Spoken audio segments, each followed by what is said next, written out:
C'était un mardi soir vers 23 h en 2013, et je marchais dans une rue faiblement éclairée la nuit en rentrant du travail. Ma voiture était au garage, j'avais donc été obligé de marcher 5 km pour rentrer chez moi chaque jour. La marche durait à peine 1 heure, donc j'étais à la maison avant minuit. Je vis dans une petite ville du sud de l'Indiana, donc après 10 heures, il n'y a presque plus de voitures sur la route. Les seuls véhicules que l'on voit sont des camionneurs en route vers Indianapolis. J'avais parcouru environ 1 mile sur le chemin lorsque j'ai tourné sur un chemin de terre. Ma maison était hors des sentiers battus, j'ai donc dû emprunter tous ces chemins de terre entourés de forêts pour y arriver. Alors que je tournais, j'ai entendu le bruit d'un moteur au loin, et il se rapprochait très lentement. J'ai vu à environ un quart de mile sur le tronçon de route que je venais de quitter une camionnette qui roulait très lentement.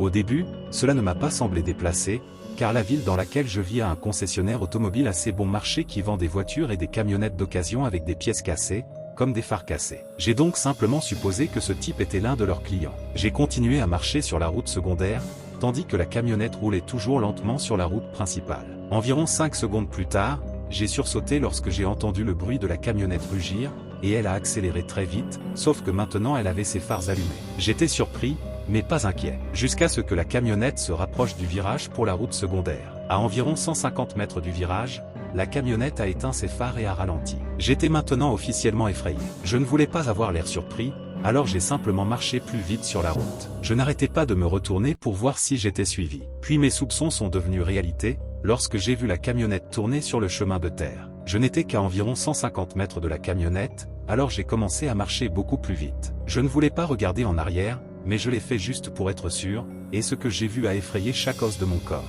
J'ai vu la camionnette là, arrêtée avec les portes du passager et du conducteur ouvertes. À ce moment-là, j'ai couru pour sauver ma vie sur le chemin de terre. J'ai entendu ce que j'étais sûr d'être un coup de feu non loin, et j'ai vraiment pensé que c'était comme ça que j'allais mourir. J'ai fait un virage rapide dans l'une des forêts environnantes et me suis caché derrière un gros rocher. J'ai entendu ce qui ressemblait à un homme d'âge moyen non loin de la dire, je pense qu'elle est allée dans les bois. Et puis, à ma grande horreur, ce qui ressemblait à 3 jeunes filles, dont l'une d'elles a répondu, « Ok monsieur, je vais voir si nous pouvons la trouver. » Maintenant, je ne craignais pas pour ma vie. J'avais peur d'être forcé à rejoindre ce groupe de malades. Je me couvrais la bouche, essayant de ne pas faire de bruit, quand j'ai entendu l'homme dire, « Celui qui la trouvera n'aura pas à boire le sang ce soir. » 1 million de pensées ont traversé ma tête. Est-ce une sorte de secte satanique? Ces filles sont-elles kidnappées? Vais-je devenir l'une d'entre elles? J'ai passé ce qui m'a semblé être une éternité assis derrière un rocher, effrayé par le moindre bruit que je pouvais entendre.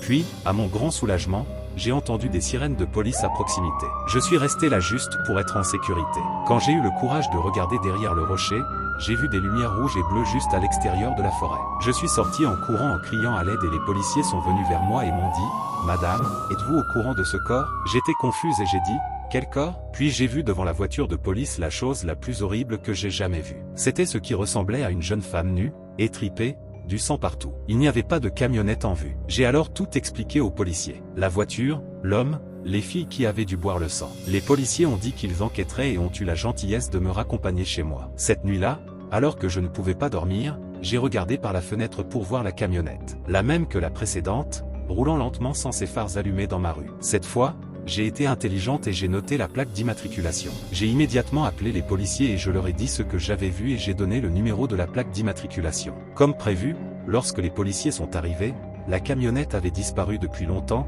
mais ce qu'ils m'ont dit est ce qui me fera encore horreur aujourd'hui. Les flics ont dit que nous avions vérifié le numéro de la plaque d'immatriculation, c'est une plaque enregistrée dans le Dakota du Sud. Mais le fait est que nous avons vérifié auprès d'autres commissariats à travers le pays, et ils ont reçu des rapports ce soir selon lesquels il y avait aussi une camionnette suspecte avec cette plaque d'immatriculation. Une dans le Vermont, une dans le Nevada, une en Alaska et une au Texas. Ils ont dit que nous vous appellerions si nous obtenions plus d'informations. Les flics sont partis, et je n'ai jamais reçu d'appel. Je ne crois pas vraiment au paranormal, donc ma meilleure supposition est que c'était une sorte de secte qui utilisait de fausses plaques d'immatriculation pour faire leurs trucs dégoûtants dans tout le pays, mais je suppose que je ne le saurai jamais. J'ai quitté l'Indiana, et maintenant je m'assure que lorsque je vois quelque chose de suspect, je m'enfuis.